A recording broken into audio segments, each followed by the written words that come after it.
ल है साथीहरु, हाम्रो चाहिँ यो गाउँदेखि देखिने यो ठाउँ चाहिँ हिमाल जस्तै हो कि यहाँ 12 महिना हिउँ पर्छ के। तर यसपालि त हिउँको अनुहारै छैन के त्यहाँ। यता यस्तो खत्तम भएछ। अनि यो चाहिँ रामला भनिन्छ हैन। यसमा अलि एक थोपा थोपा मात्र हिउँ छ। यहाँ पनि 12 महिना हिउँ बस्ने खाले।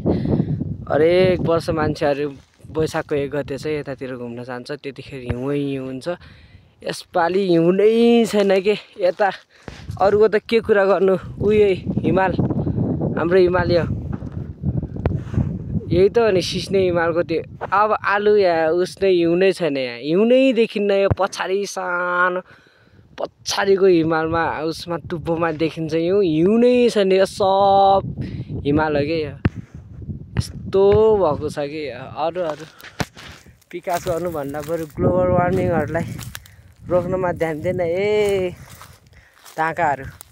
यता चाहिँ सबै यतातिर चाहिँ आगो जलाएको छैन हैन। यता चाहिँ पुरै कालो छ कि। यो सब आगो जलाएको। यहाँ तल्लोदेखि यो काँडा भन्नेदेखि यो सब आगो जलाएको छ कि। यहाँ पुरै माथि माथि सबै आगो जलाएको छ कि। काम छैन। अनि यहाँदेखि उता घुनमा कता कता सबैतिर आगो जलाएको छ कि। कामै छैन। यो मान्छेहरुको दिमाग आउन नि आउँदैन। के गर्ने हो अब। यो हिउँको अस्तित्व नि गयो। अब यो गाउँ त अब पछि सहरको जस्तै गर्मी हुन्छ। त्यस्तो नै चेन्ज भइसक्यो। हिमालमा हिउँ छैन भने सकिहाल्यो नि।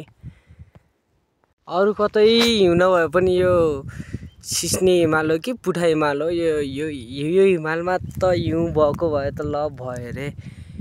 अब यहाँ हिउँ नै छैन। यस्तै हो। अब यो यता टुप्पो कता कतातिर मात्रै यत्रो थुप्पो थुप्पोहरु देखिन्छ। यो टावरको उता देखिने पहाडहरु सबै त्यही त हो नि, हिमालै त हो नि। काम छैन।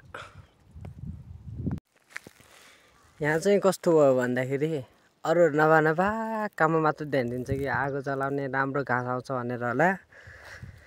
यसलाई आगो नजलाउने भन्ने थाहा छैन। मान्छेहरुको दिमाग पनि सबैले आलु मात्रै पकाएर खाने भन्छ यतातिर। त्यही त हो नि। बरु राजा फर्काऊ भनेर उस नाराहरु लाउलान्। यो आगो नजलाऊ भनेर नारा त के लाउलान्, कसले लाउने हो। काम छैन मान्छेहरुको। सब डाका चोरहरु हुन्। नभा नाराहरु चाहिँ लाउने रे। अनि यो आगो नजलाऊ, बरु आगो नजलाऊ यहाँ सफा गरौँ भन्ने नारा लाउन हो। बरु केही चेन्ज हुन्छ कि। फेरि मान्छेहरुले भन्ला हैन, यो हामीले यहाँ आगो जलाएर पनि हिउँमा हिमालतिर हिउँ बसेन भन्ला फेरि। नत्र अनि कसरी जान्छ त हो हिउँ। थाहा छैन भने खोज, गुगल हान, कसरी जान्छ हिउँ नै छैन, गायब। यही भएर त जाने हो नि। यिनीहरु त भएर त जाने हो नि। अरु के र। त्यही त हो नि। सहरतिर फोहोर, यतातिर आगै आगो। काम छैन। यो दृश्य चाहिँ पूर्वी रुकुम लुम्बिनी प्रदेशको पूर्वी रुकुमको पुठा उत्तरकाका गाउँपालिका वडा नम्बर 9 खाराबाङको दारा गाउँदेखि देखिन्छ। यो त्यहाँदेखि देखिने त यस्तो छ हालत। यस्तो देखिन्छ। बिहान उठ्दाखेरि पनि नेगेटिभ भाइब्स। यसरी नै आगो जलाएर बस है कान्छा कान्छीहरु। अनि यसपालि यता अर्जलको गाउँ जल्यो। अर्को पालि कसको गाउँ जल्छ। अनि खुकुरी हानहान गर।